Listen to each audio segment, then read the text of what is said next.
Hey, I'm Gus. Lately I've been in a bit of a mental dip. Too many long days behind a laptop at home.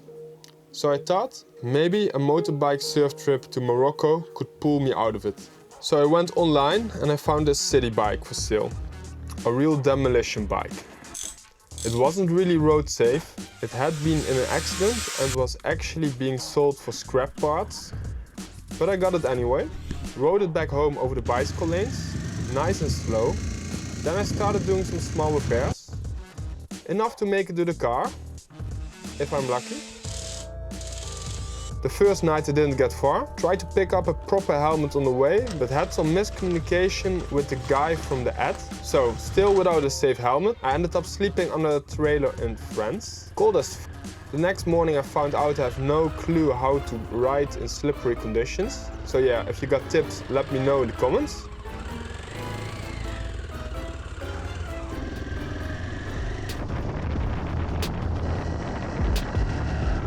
Before I knew it, I was in Andorra, then Spain. Gravel roads, deep sand, more gravel, even nighttime gravel. Found a spot, set up camp, hit Decathlon and picked up a surfboard.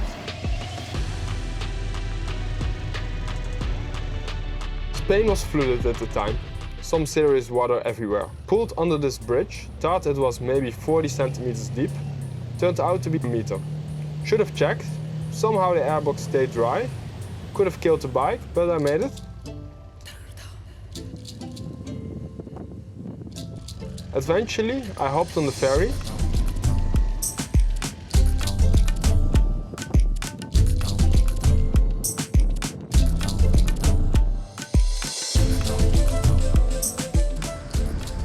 The Spanish customs were really angry with me for not wearing a helmet and blocking my mirror with the surfboard, but then they helped me with duct taping the surfboard to my back, so they were pretty kind at the end. Take this way. Pass the cost. You have a motorcycle. I can pass. Yes, thank you so much. Take this way and you're gonna go. Yeah, now I get you. Sorry.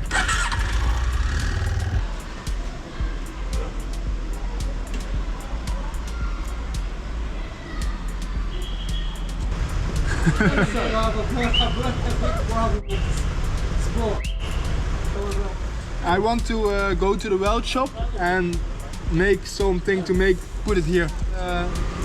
Your destination where exactly? Dakar. Dakar. I was surfing too. You like surfing? Yeah. Ah, nice, man. I get it. Amazing. You too, mate.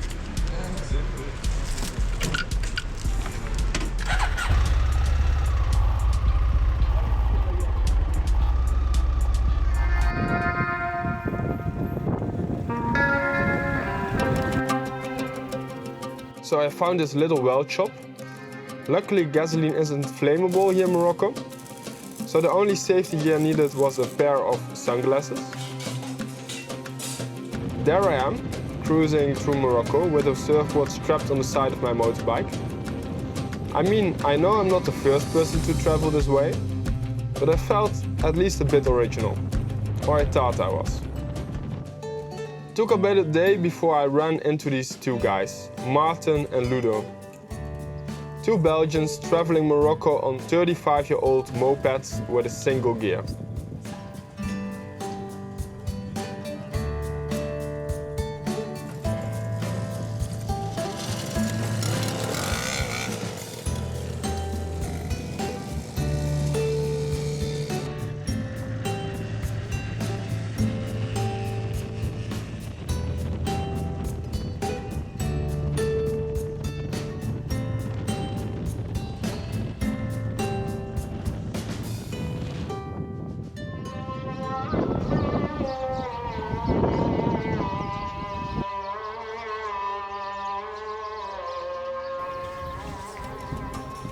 After a few days on the road, I found this little wave, small but powerful, a perfect surf spot.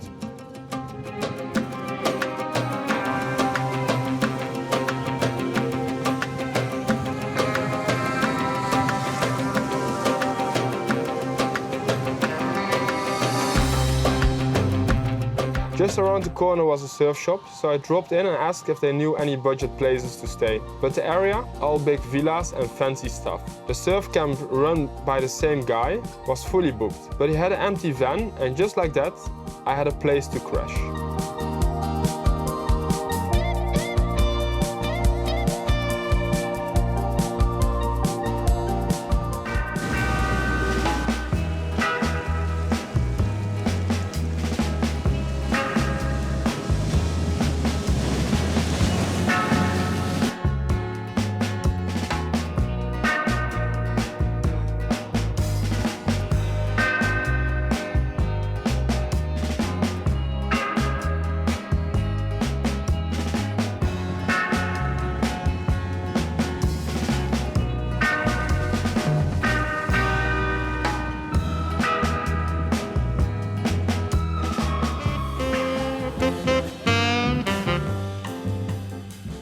After many days of good waves, good vibes and great people, I hit the road again, heading south.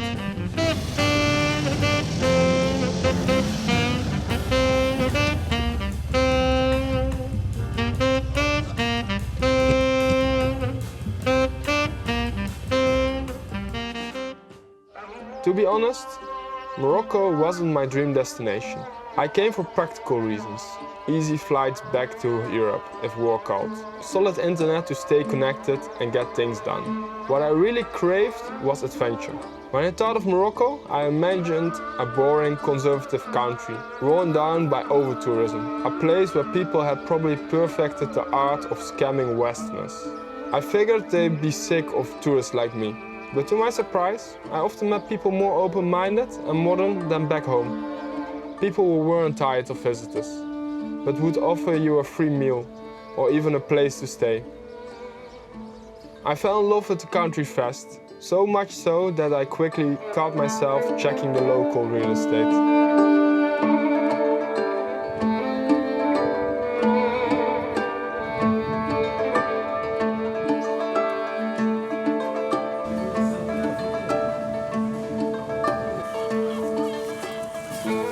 One night, I'm wandering the streets. Dwelling in the dark alleys, out of nowhere, I hear a guy shouting, "Hello? Come here, come!" So I follow his voice into an even smaller, darker alley. Next thing I know, I'm inside a local woodcraft shop, chilling with a local craftsman named Mohammed. We hang out for an hour, share a smoke, play some music. Then I press 50 dirhams in his hand, wish him a good night, and stumble back to my hostel.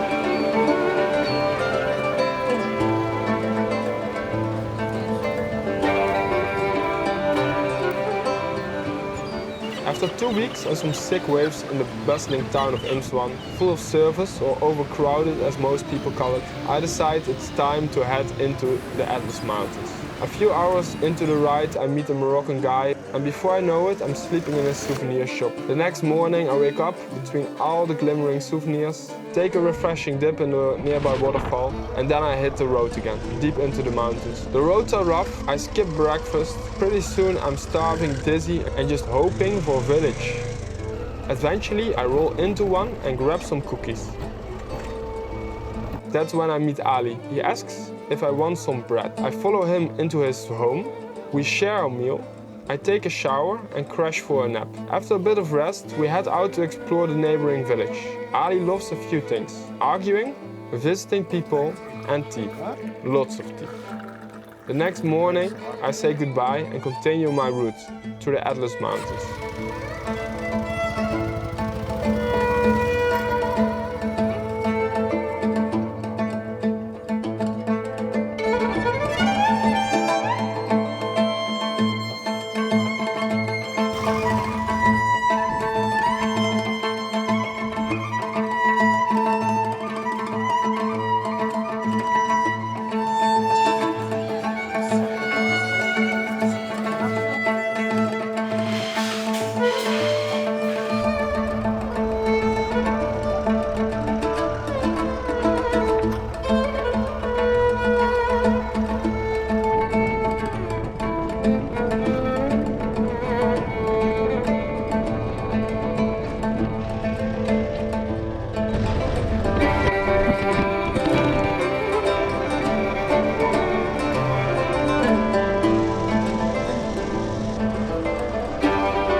After more magical waves, many with no other surface inside, I eventually find myself stuck right on the Moroccan-Mauritanian border. My papers aren't ready, and for a whole week, not much happens.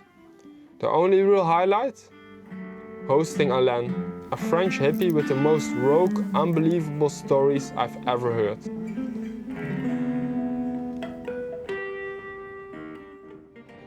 After 7 days of waiting, I've had enough. I make my way into no man's land, sell the motorbike and meet up with my friend Tosh, a Thai influencer. Together we hitch our way north and eventually I catch a flight back home. That was it. Your usual travel film. Beaches, sunsets, good vibes. Leaving out the minor details.